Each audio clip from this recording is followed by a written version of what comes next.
ಹಾವೇರಿಯಲ್ಲಿ ಮುಂಗಾರು ಪೂರ್ವ ಮಳೆ ಹಾಗೂ ಭಾರೀ ಗಾಳಿ ಅವಾಂತವನ್ನೇ ಸೃಷ್ಟಿಸಿದೆ. ಬಡಸಂಗಾಪುರದಲ್ಲಿ 20ಕ್ಕೂ ಹೆಚ್ಚು ತೆಂಗಿನ ಮರಗಳು ಧರೆಗುರುಳಿದೆ. ಇದಷ್ಟೇ ಅಲ್ಲದೆ 50ಕ್ಕೂ ಹೆಚ್ಚು ಅಧಿಕ ಅಡಿಕೆ ಮರಗಳು ಕೂಡ ನೆಲಸಮವಾಗಿದ್ದು ರೈತರು ಕಂಗಾಲಾಗಿದ್ದಾರೆ. ಕೊಪ್ಪಳ ಜಿಲ್ಲೆಯ ಕುಷ್ಟಗಿಯಲ್ಲಿ ಸುರಿದಂತ ಮಳೆ ನಾನಾ ಅವಾಂತರಗಳನ್ನೇ ಸೃಷ್ಟಿಸಿದೆ. ಪಟ್ಟಣದಲ್ಲಿ ಸುಮಾರು ಅರ್ಧ ಗಂಟೆ ಸುರಿದಂತ ಧಾರಾಕಾರ ಮಳೆಗೆ ಬೃಹತ್ ಗಾತ್ರದ ಮರಗಳು ಧರೆಗುರುಳಿದೆ. ಜೆಸಿಬಿ ಮೂಲಕ ಮರಗಳನ್ನು ತೆರವುಗೊಳಿಸಲಾಗಿದೆ. ಕೊಪ್ಪಳದಲ್ಲಿ ಸುರಿದಂತ ಧಾರಾಕಾರ ಮಳೆ ಗಾಳಿಗೆ ದೈತ್ಯಾಕಾರದ ಕ್ರೇನ್ ಬಿದ್ದಿದೆ. ತಾವರಕೆರೆ ಪಟ್ಟಣದ ಬಳಿ ವಿಂಡ್ ಫ್ಯಾನ್ ಅಳವಡಿಕೆ ಮಾಡುವ ಬೃಹತ್ ಕ್ರೇನ್ ಧರೆಗುರುಳಿದೆ. ಕ್ರೇನ್ನಲ್ಲಿ ಕಾರ್ಯನಿರ್ವಹಿಸ್ತಾ ಇದ್ದಂತಹ ಕಾರ್ಮಿಕರು ಅಪಾಯದಿಂದ ಪಾರಾಗಿದ್ದಾರೆ. ಹುಬ್ಬಳ್ಳಿಯಲ್ಲಿಯೂ ಕಳೆದ ರಾತ್ರಿ ಸುರಿದಂತಹ ಮಳೆ ಹಾಗೂ ಬಿರುಗಾಳಿಗೆ ಗಿಡ ಮರಗಳು, ವಿದ್ಯುತ್ ಕಂಬಗಳು ನೆಲಕಚ್ಚಿದೆ. ಜಮೀನುಗಳಲ್ಲಿ ಹಾಕಿದಂತಹ ಸೋಲಾರ್ ಪ್ಯಾನೆಲ್ಗಳು ಹಾಳಾಗಿವೆ. ಚಂದ್ರಶೇಖರ್ ಕೊಗನೂರ್ ಸೇರಿದಂತಹ ಅಡಿಕೆ ಸಂಪೂರ್ಣವಾಗಿ ಹಾಳಾಗಿದೆ. ಗದಗ ಜಿಲ್ಲೆಯಲ್ಲಿ ಭಾರೀ ಗಾಳಿ, ಗುಡುಗು ಸಹಿತ ಭಾರೀ ಮಳೆಯಾಗಿದ್ದು ವೃದ್ಧ ದಂಪತಿ ಸಂಕಷ್ಟಕ್ಕೆ ಸಿಲುಕಿದ್ದಾರೆ. ಮುಂಡರಗಿ ರಸ್ತೆಯ ರಿಂಗ್ ರೋಡ್ ಬಳಿ ಭಾರೀ ಗಾಳಿಗೆ ತಗಡಿನ ಶೀಟ್ ಹಾರಿ ಹೋಗಿದ್ದು ದಂಪತಿ ಬೀದಿಗೆ ಬಿದ್ದಿದ್ದಾರೆ. ಶೆಡ್ನಲ್ಲಿರುವಂತಹ ವಸ್ತುಗಳು ಹಾನಿಯಾಗಿದೆ. ಶೇಕಡ 25ರಷ್ಟು ವೇತನ ಪರಿಷ್ಕರಣೆ ಆಗ್ರಹಿಸಿ ಮೇ 20ರಿಂದ ಸಾರಿಗೆ ಮುಷ್ಕರ ಕರೆ ನೀಡಲಾಗಿದೆ. ಜಂಟಿ ಕ್ರಿಯಾ ಸಮಿತಿ ಶೇಕಡ 25ರಷ್ಟು ವೇತನ ಹೆಚ್ಚಳ ಮಾಡಲೇಬೇಕು ಅಂತ ಪಟ್ಟು ಹಿಡಿದಿದೆ. 38 ತಿಂಗಳ ಹಿಂಬಾಕಿ ನೀಡಬೇಕು ಅಂತ ಸಾರಿಗೆ ನೌಕರರು ಪಟ್ಟು ಹಿಡಿದಿದ್ದಾರೆ. ರೇಣುಕಾಸ್ವಾಮಿ ಕೊಲೆ ಕೇಸ್ನಲ್ಲಿ ಜೈಲು ಪಾಲಾಗಿರುವಂತಹ ದರ್ಶನ್ ನೆನಪಿನಲ್ಲಿ ಪತ್ನಿ ವಿಜಯಲಕ್ಷ್ಮಿ ಕಾಲ ಕಳೆದಿದ್ದಾರೆ. ವಿಜಯಲಕ್ಷ್ಮಿ ಅವರು ತಮ್ಮ ಇನ್ಸ್ಟಾಗ್ರಾಂನಲ್ಲಿ ಹಾರ್ಟ್ ಬ್ರೇಕ್ ಎಮೋಜಿಯನ್ನು ಹಾಕಿದ್ದಾರೆ. ಕೋಲಾರ ಜಿಲ್ಲೆಯಲ್ಲಿ ಕೃಷಿ ಹೊಂಡಗಳು ಮೃತ್ಯು ಸ್ವರೂಪಿಯಾಗ್ತಾ ಇದೆ. ಕಳೆದ 15 ದಿನಗಳಿಂದ ಕೃಷಿ ಹೊಂಡಕ್ಕೆ ಬಿದ್ದು 7 ಜನರು ಪ್ರಾಣ ಕಳೆದುಕೊಂಡಿದ್ದಾರೆ. ಹೀಗಾಗಿ 7 ದಿನಗಳ ಒಳಗಾಗಿ ಜಿಲ್ಲೆಯ ಎಲ್ಲಾ ಕೃಷಿ ಹೊಂಡಗಳಿಗೆ ತಂತಿ ಬೇಲಿ ಅಳವಡಿಸುವುದಕ್ಕೆ ಜಿಲ್ಲಾಡಳಿತ ಸೂಚನೆ ಕೊಟ್ಟಿದೆ. ಬೆಳಗಾವಿಯಲ್ಲಿ 4,500 ಕೋಟಿ ರೂಪಾಯಿ ವಂಚನೆ ಪ್ರಕರಣದ ಆರೋಪಿ ಶಿವಾನಂದನ ಬೆಂಗಳೂರಿಗೆ ಕರೆತರಲಾಗ್ತಾ ಇದೆ. ಕೋರ್ಟ್ನಿಂದ ಅನುಮತಿ ಪಡೆದು ಸಿಬಿಐ ಟೀಮ್ ಬೆಂಗಳೂರಿಗೆ ಕರೆದೊಯ್ಯಲಿದೆ. 14 ದಿನ ಕಸ್ಟಡಿ ನೀಡುವಂತೆ ಸಿಐಡಿಯು ಕೋರ್ಟ್ಗೆ ಮನವಿ ಮಾಡಿದ್ದಾರೆ. ಇನ್ನು ಬೆಂಗಳೂರಿನಲ್ಲಿ ಲೇಡಿ ಡಾನ್ಗಳ ಹಾವಳಿ ಹೆಚ್ಚಾಗ್ತಾ ಇದೆ. ಸಂಗೀತರಾಮ್ ಎನ್ನುವಂತಹ ಮಹಿಳೆ ರಿಯಲ್ ಎಸ್ಟೇಟ್ ಉದ್ಯಮಿಗೆ ಬೆದರಿಕೆ ಹಾಕಿದ್ದಾಳೆ ಅಂತ ಆರೋಪಿಸಲಾಗಿದೆ.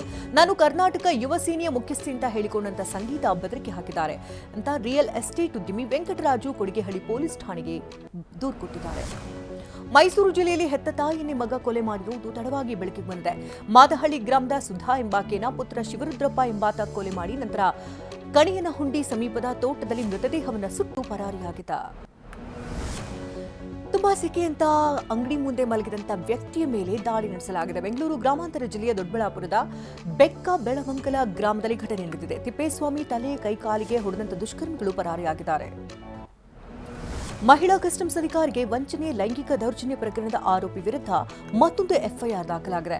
ಆರೋಪಿ ಕೃಪಲಾನಿ ವಿರುದ್ಧ ಕಸ್ಟಮ್ಸ್ ಅಧಿಕಾರಿ ಆಂಥೋನಿ ಎಂಬುವರು ಹಲಸೂರು ಪೊಲೀಸ್ ಠಾಣೆಯಲ್ಲಿ ಎಫ್ಐಆರ್ ದಾಖಲು ಮಾಡಿದ್ದಾರೆ. ಕೊಪ್ಪಳದ ಬಾಲ್ಟೂಡ ಕಾರ್ಖಾನೆಯು ಸ್ಥಳೀಯರಿಗೆ ಹಣದ ಆಮಿಷವನ್ನು ಒಡ್ತಿದ್ದಾರೆ ಎನ್ನುವಂತಹ ಆರೋಪ ಕೇಳಿಬಂದಿದೆ. ಬಡ್ಡಿರಹಿತ ಸಾಲದ ಆಸೆ ತೋರಿಸಿದ ಆರೋಪದ ವಿಡಿಯೋಗಳು ವೈರಲ್ ಆಗ್ತಿದೆ. ಮೈಸೂರು ನಗರ ಸಿಸಿಬಿ ಪೊಲೀಸರು ಭರ್ಜರಿ ಕಾರ್ಯಾಚರಣೆ ನಡೆಸಿದ್ದಾರೆ. ಮೂವರನ್ನು ಬಂಧಿಸಿ 10 ಲಕ್ಷ ಮೌಲ್ಯದ ಗಾಂಜಾ ವಶಕ್ಕೆ ಪಡೆದಿದ್ದಾರೆ. ತೋಟಿ ಮಂಜು ಹಾಗೆ ಕುಂಟಾ ಮಂಜು ಹಾಗೆ ಕಾರ್ತಿಕ್ ಎಂಬುವರನ್ನು ದಸ್ತಗಿರಿ ಮಾಡಿರುವಂತಹ ಪೊಲೀಸರು 10 ಕೆಜಿ ಗಾಂಜಾ ಜಪ್ತಿ ಮಾಡಿದ್ದಾರೆ.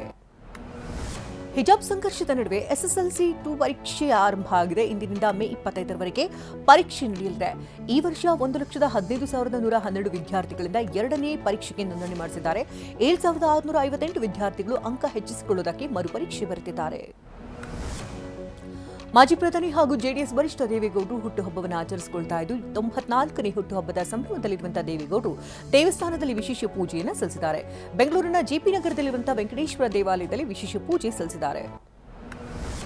ಕೇರಳಂನಲ್ಲಿ ಕಾಂಗ್ರೆಸ್ 10 ವರ್ಷಗಳ ನಂತರ ಅಧಿಕಾರದ ಚುಕ್ಕಾಣಿಯನ್ನು ಹಿಡಿದಿದ್ದು ಇಂದು ಮುಖ್ಯಮಂತ್ರಿಯಾಗಿ ಕಾಂಗ್ರೆಸ್ನ ಸತೀಶನ್ ಪ್ರಮಾಣ ವಚನ ಸ್ವೀಕರಿಸಿದ್ದಾರೆ. ರಾಜ್ಯಪಾಲ ರಾಜೇಂದ್ರ ವಿಶ್ವನಾಥ್ ಅರ್ಲೇಕರ್ ಪ್ರಮಾಣ ವಚನ ಬೋಧಿಸಿದ್ದಾರೆ.